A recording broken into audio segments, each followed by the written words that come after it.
Well, the Koreans have good towers and good onagers. I think that good siege against a Vietnamese guy can be really dangerous. So I'm believing that RoRJonSlow will be okay here. He has a lot of experience in arena, man. He's one of the when people used to say, okay, what about arena players in the past? The first guy that came to my mind was Terror, was RoRJonSlow. So he has a long history of being an arena player, man. Maybe he knows what he's doing. It seems that he's going for a fast castle, for maybe booming or pushing with mangonels, because he only has 2 villagers on the gold.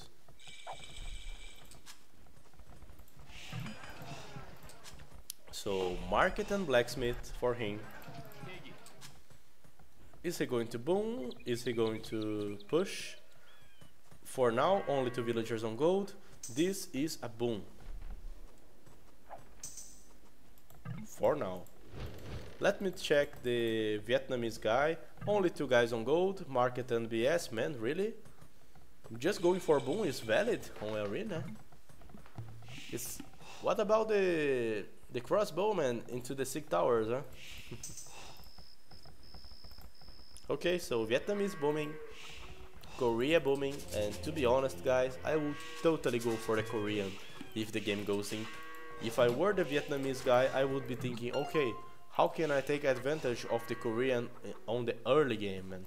Because in the late game, with good towers and onagers, I totally see the advantage going for RoRJonSlow. And he's collecting relics. 2 relics. Going for the 3rd one. Kill the scout. 3rd relic. 4th one to him. So he might even take all the 5 relics, man. So a 5 relic advantage for the Korean guy who's boomed and has, oh, his gold, man. Look at this. Look at this. What if the Vietnamese guy just said, okay, I'm going to put a castle here on the Korean, man. All the golds of RoRJonSlow were here, man. Apart from the extra gold on the back. I think that Terror had a really dangerous map for him to play. The Vietnamese guy also had front gold, but he had 2 back gold, so he could afford losing his front gold to a push. I don't know what to think. And now, Kikara doing the rent card. RoRJonSlow is about to go imp. Okay guys, so RoRJonSlow is going to the Imperial Age. So is the Vietnamese guy. Oh, RoRJonSlow is doing a good job here converting the first crossbows of the Vietnamese guy. Vietnamese coming for a lot of arbalests. And RoRJonSlow just defending, making here 2 castles and starting to make mangonels. So I don't know how the Vietnamese is going to break this defense, man. I cannot see it happening. He's going for onagers. 4 sick workshops, killing the first archers, losing 1 mangonel, but he will be able to hold. You see, the Vietnamese guy failed in his plan, man. He should have tried to take some advantage before. Oh, but he has cannons. I forgot about this, eh? When I think about archer civilizations, I don't think that archer civilizations that have cannons. Having cannons is a huge thing for the Vietnamese. He can even micro against the onagers. Let me see how he's going to use this. RoRJonSlow defending, making onagers. 4 cannons, 5, 6 cannons. Man, this is not going well for Terror, right? Oh, now he has 6 onagers, but the cannons can micro. You see? The cannons can do the job. Onagers again. Onagers dying. Good micro now by RoRJonSlow, killing the cannons. That's a really good fight between cannons and onagers, but the onagers are winning because RoRJonSlow is only making onagers, man. Now I can see a small mistake from the Kikara guy, man. He fully trusting the power of his arbalests and cannons, but not a single light cav or something to help. Only now. Another keep tower here for Terror, getting a lot of map and also killing cannons because of its range. Interesting. Sigonagers doing the damage, a lot of Sigonagers. Only now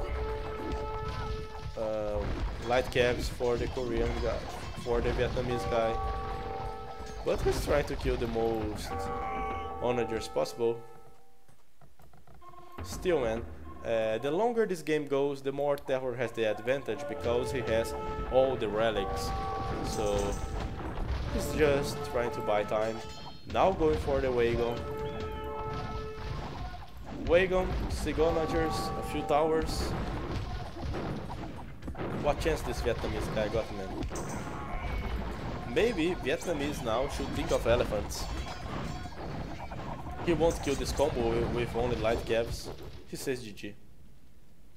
Yeah, it was more like a knowledge of the game, and man, in arena, you cannot afford to just say, okay, you can have all the 5 relics. That's not a thing, okay? That was a bad game for Eskikirwa. Let's see the other game. And the other game is the opposite civilizations. RoRJonSlow with the Vietnamese and Eskikirwa with the Koreans. But the maps are totally different. RoRJonSlow have a safe gold, so he can survive at rush probably and go castle. But Eskikirwa doesn't have the same lucky as RoRJonSlow in the last game. His map is really pushable. It's hard to just go for full booming in a map like this. Let's see what happens. Sick onagers, exactly.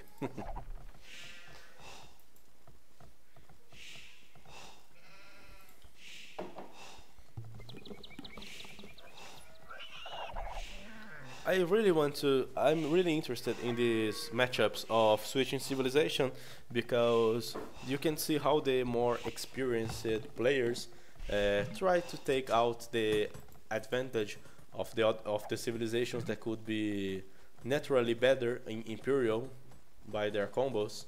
So let me check.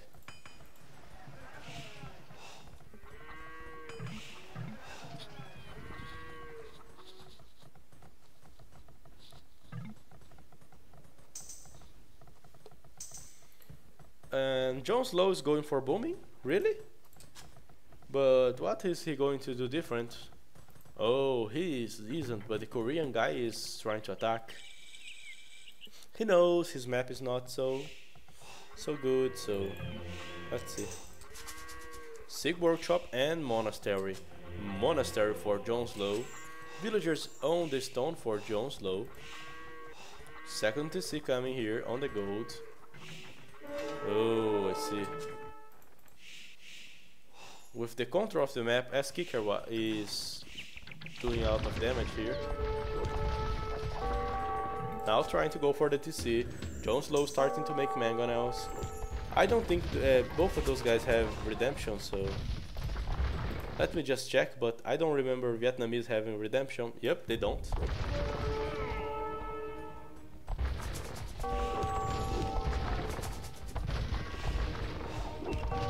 Good push for Eskikirwa. RoRJonSlow trying to defend. He's doing a good mangonel micro here, even against the Korean, I have to admit. But Korean's doing the job, or not. Korean committing a lot with this push by using 2 Sig Workshops. RoRJonSlow with only 1, doing a good job on defending.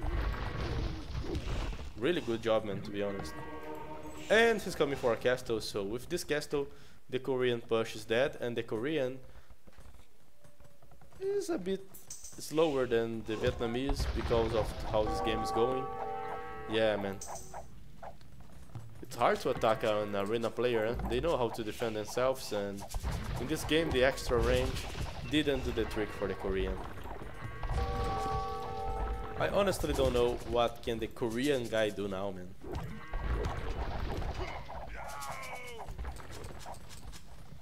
JonSlow advancing to the Imperial Age. It's funny, eh? The Korean guy is taking back all the relics. I love to see this.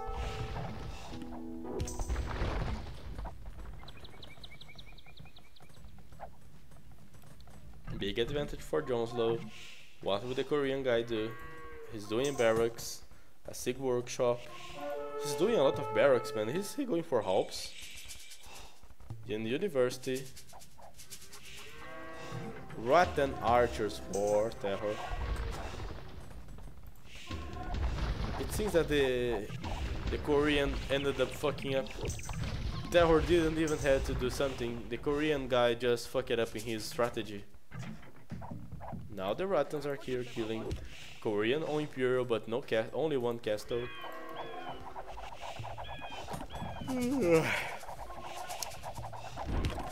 Man, I really feel like I want to sleep sometimes when casting games. Korea has the extra range in Wololo? They don't? They don't, man. Oh, they don't. Oh my. What the fuck? What the Korean got if they have no extra range, man? That sucks, huh? Let me see. SIG onager line minimum range reduced. Oh. I see. So the Korean Mangonel now is not good at Mangonel fightings. It's good to fight against infantry and other units. I see what happened here. I didn't realize it that this bonus has changed that much. Ratans here killing a lot of cannons. Sick micro for terror for the Ratans giving in the game. Ratans and cannons, eh? I didn't realize that Vietnamese had cannons until today, man. Cannons are great units. And GG. Yeah, I thought that's why the Korean fucked it up, man. He committed with the onagers, and I was thinking that